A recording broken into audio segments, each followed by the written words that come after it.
This is an educational action. Our goal is to educate the community, the broader community, everybody who is in and around this region, that the Bishop Tube site is a site to be concerned about, that it is a highly contaminated site. It's a site that has been long neglected by the Department of Environmental Protection in terms of cleanup.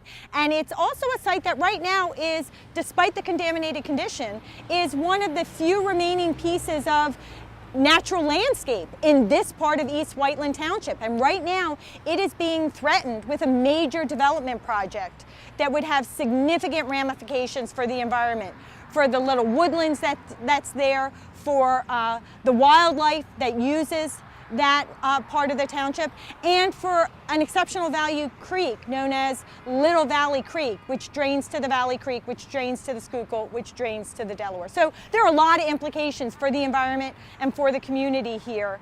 And also, right, just for good sound policy. You know, the Pennsylvania Department of Environmental Protection stood up and said to the federal government and the state government, we want to be responsible for cleaning up this site. And then they sat on their hands for literally decades. So, you know, it's time for them to step up, get the site cleaned, but it's also time for the East Whiteland Township decision makers to make the decision not to allow this site to be developed, but instead to act firmly and strongly and swiftly to preserve the site as natural open space for a part of the community that has so little nature left.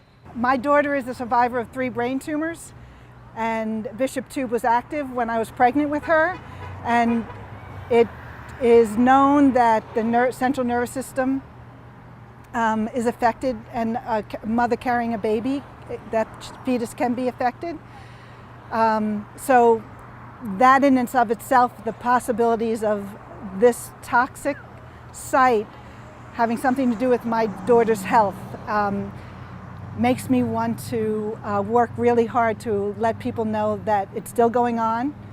The toxins have not been cleaned up, and this is just to let our neighbors know that that we want it cleaned up and it to be clean and green, and let the trees be put back on there, and let the earth heal itself. We could not do this action, we could not do this without the support of the Delaware Riverkeeper Network, which makes me as a citizen sad, because then as a group of citizens, we have no power, we don't have the expertise that is needed to put this action into place.